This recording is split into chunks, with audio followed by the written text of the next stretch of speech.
rough up there.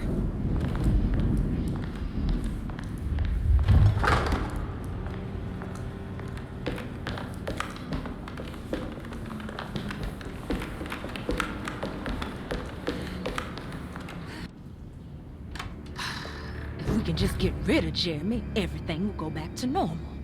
That reminds me. I saw Miss Emily earlier. You remember her? You know she's Jeremy's niece. She's looking for him. That's right. She's helping us, in her own way. As long as she don't stand in the way of the mother of 1,000 young. I don't think she knows or cares about that.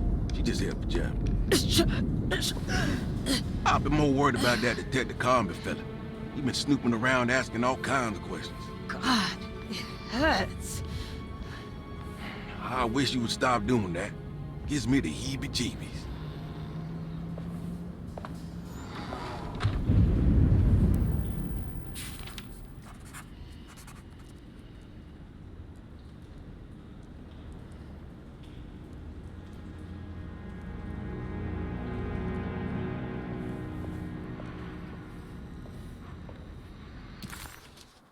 The orderlies.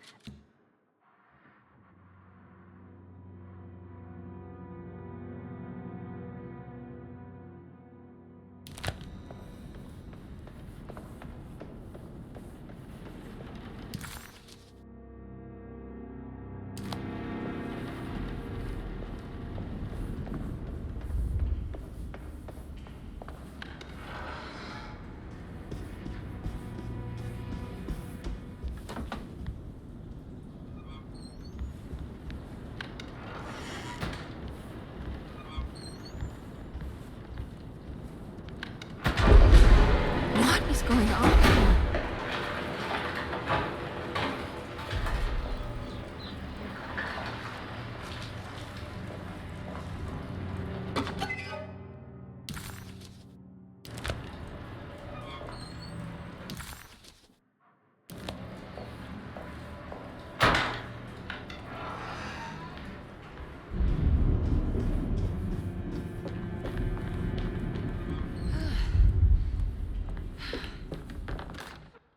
We must have faith that Jeremy's pact with the Dark Man is a bluff. If we are lucky, our visitors will find him and prove it's all nonsense before night falls. What is true is our attempt to call on her. Too many things have happened for this evening to be in vain. Think of Jack and Cassandra, even Perosi, whose circumstances I can't understand. Grace is our goat without horns. She knows it and will play the role. You must talk to your brother, Baptiste. I worry that he will fail us. Mrs. Thompson.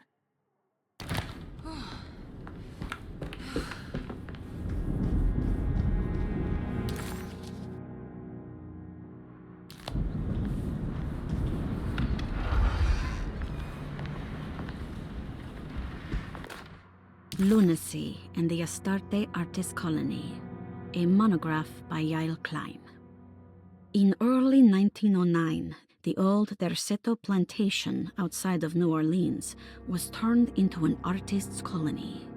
3 famous European artists rented the house and the surrounding land from the owner, the Ledoux family. The colony was chiefly run by Sebastian Cortez, who was playfully dubbed the captain by his collaborators, William Arges and Heinrich Kassel. The colony existed for 6 years, until one day all 12 members disappeared without a trace. It is widely believed that their disappearance is connected to the disastrous hurricane that passed through on September 29, 1915, but nothing truly supports this claim.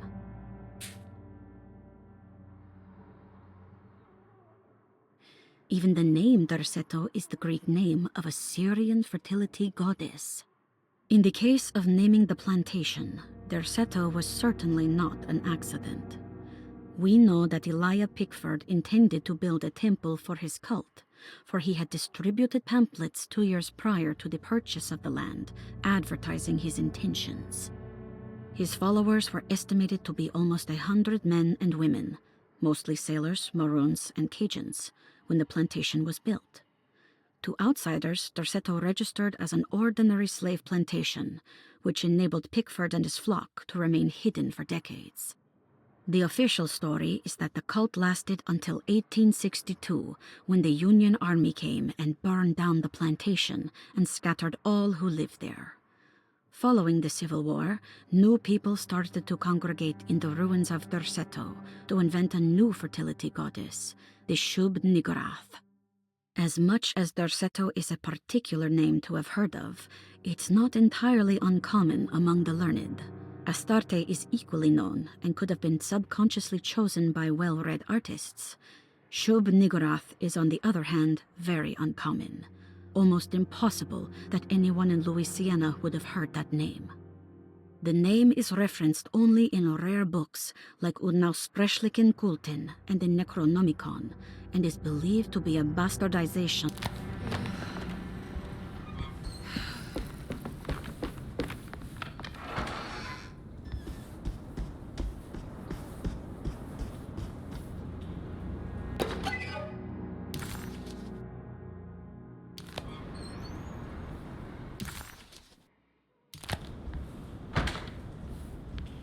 Doesn't know Edward's last name.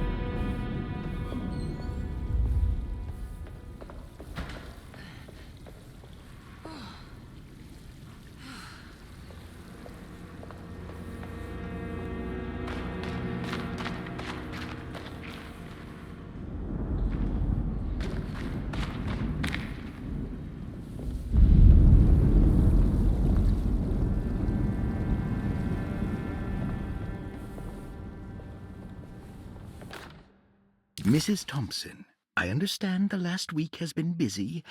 Under these circumstances, I find it important to remind you that Dorsetto's concerns are not a public matter, nor is it something that should upset you. Please continue your excellent work, and don't spend a thought on the death of Perosi, or, more importantly, the suicide of Cassandra Beauregard. They should mean nothing to you or the staff.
The orderlies right now. I should find another way.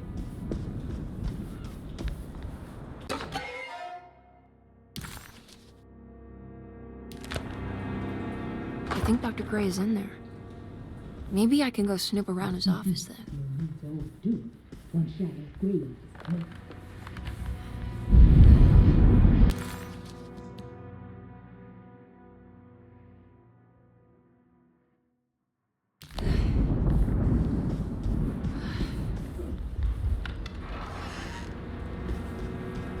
Blocked.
Detective Comby, I'm terribly sorry that my niece has pulled you into this mess.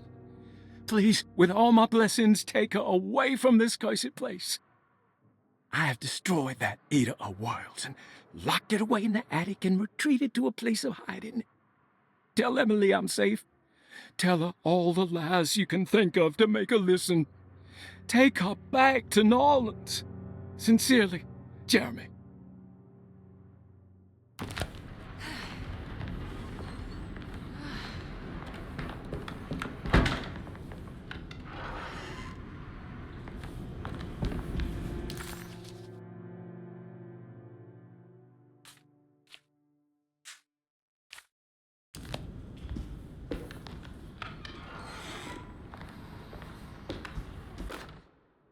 Brother, I need you to trust me. This is the most important moment in our family's history. I know you have doubts and that...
Hey, little lady, how's your evening been going?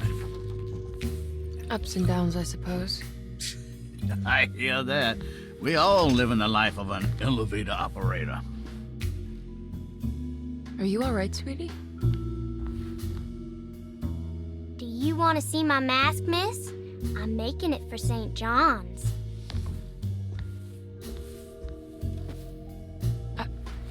How did you... Is that supposed to be my... Ow! You should learn your place, little girl. Why are you acting this way? What did I ever do to you?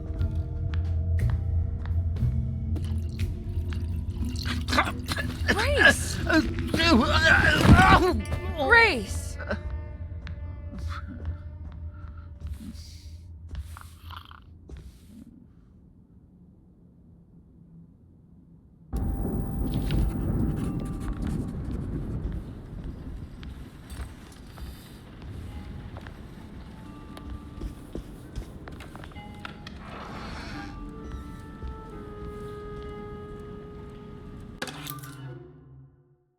I'll just borrow these.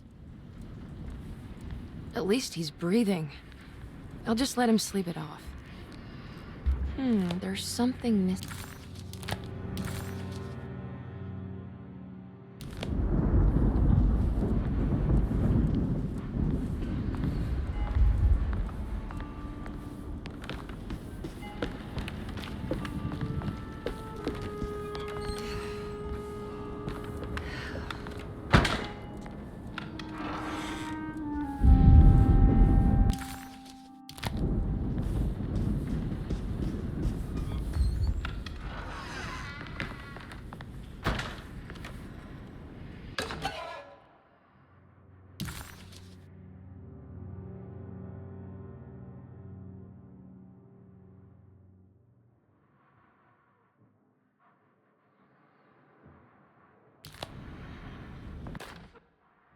Jeremy knew that the only one who could help him now was the guest in room number 3. The room seemed to have been empty for so long, but that wasn't allowed to be true. The story needed to be different. To include something from the outside, he would bring the guest back to room 3 and show them...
Mr. Waits must have had a spare key to Dr. Gray's office, but where?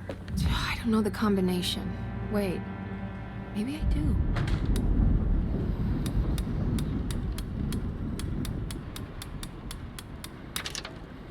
It worked.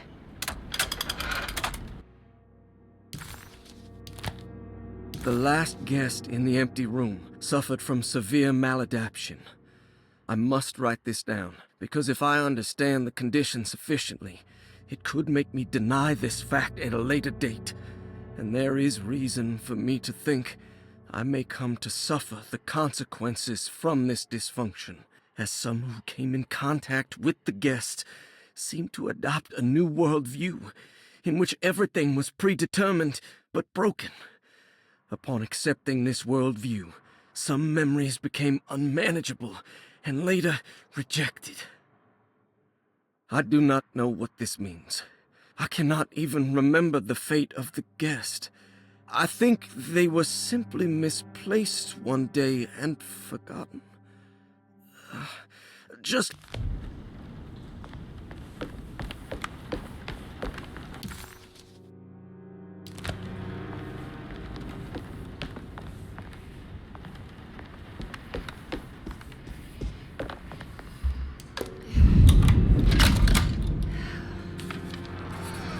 Here we are, Dr. Gray's office. Now let's see if we can find some answers. Dearest Dr. Manzetti, I find myself in a losing battle with my patient. As I've disclosed in my previous letter, his delusions have him completely captured. It's bad enough that he is torturing himself with paranoia, but his madness turns out to be quite persuasive to others, effectively laying the ground for mass delusion. I am writing to you in hope that you can give me some guidance. Beyond my ambition to avoid devastating surgery on my patient, I have grown worried about my own defenses. The words of my patient are deranged, yet they often resonate with something primitive within me. I have tried photographing his brain with X-rays. It was surprisingly difficult to get good results. Dark blotches on the plates kept obscuring all details. My patient looked at the bad plates and cried out in terror, telling me the dark areas was the shadow of the worm, eating him from inside. I could not see anything out of the ordinary. I hope this is a sign that my mind is not as receptive to the madness as I had feared. After further inquiry, my patient described the shadows inside his mind as some kind of chthonic monstrosity.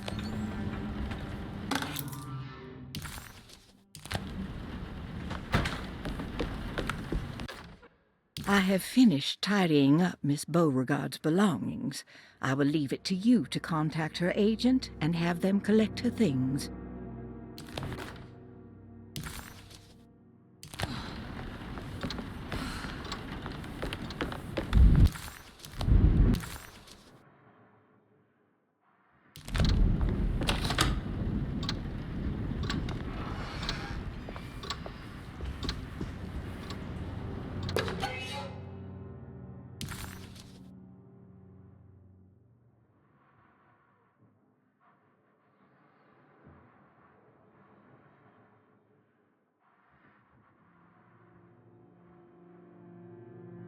What a terrible...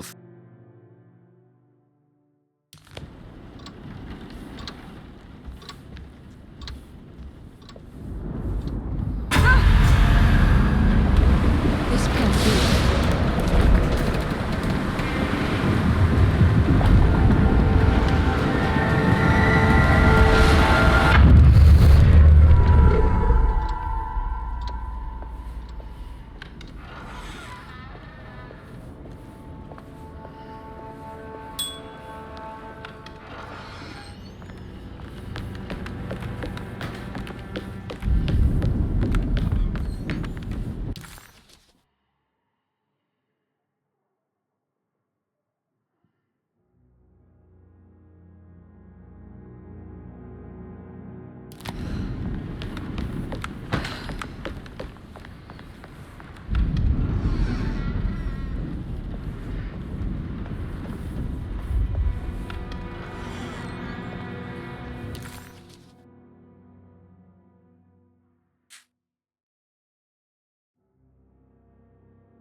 Sometimes I think this place makes me worse. That Derceto might be my grave. A coffin made of ostentatious architecture. A Taj Mahal for the drunken depressed. There's something about Derceto. Something about Dr. Gray. Like we all pretend that we're here to get better, when in fact we are here to be forgotten.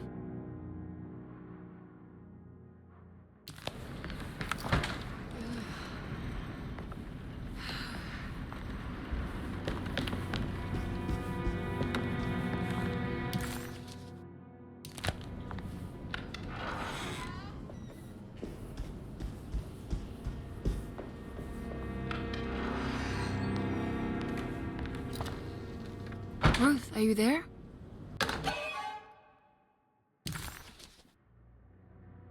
No, of course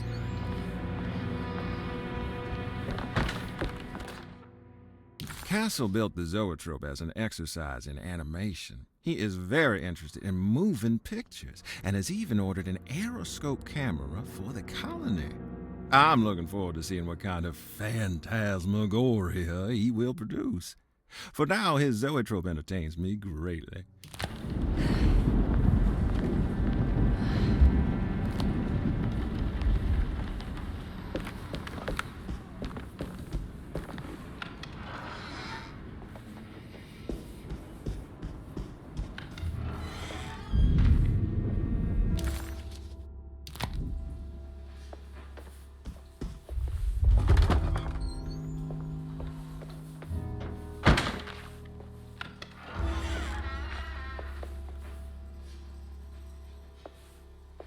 What is going on here?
This can't be.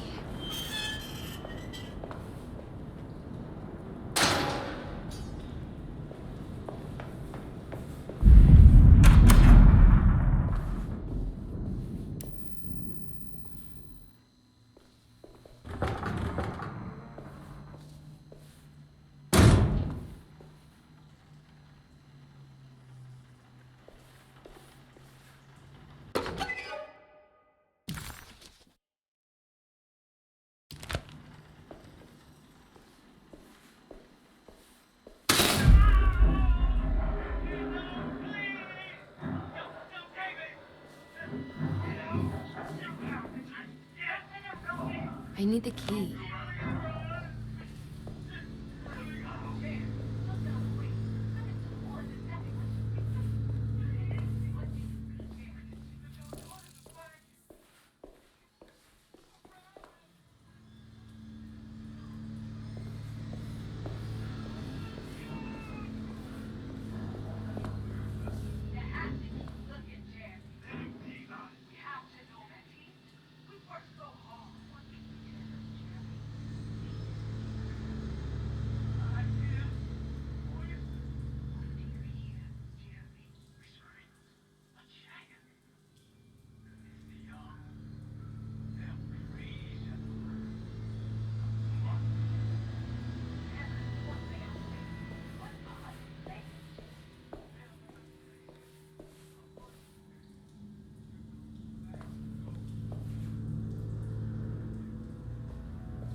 Radiography, patient Jeremy Hartwood, date June 14, 1930. Plates. Jeremy's skull proved difficult to capture properly. Partial radiographs worked best.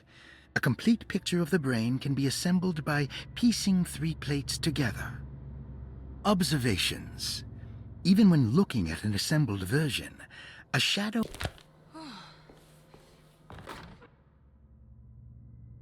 Hypothetical psychosurgery based on the ideas by Burkhardt and the St. Petersburg research could end up saving Jeremy's mind. Severing the connections around the frontal lobe would certainly solve most mental afflictions. The procedure would be brutal in performance, as well as in efficiency. An ice pick pushed through the edge of the eye and into the skull would untether the nerves like Alexander cutting the Gordian knot. As this would likely leave Jeremy in a very different condition, all other paths should first be explored.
What's this?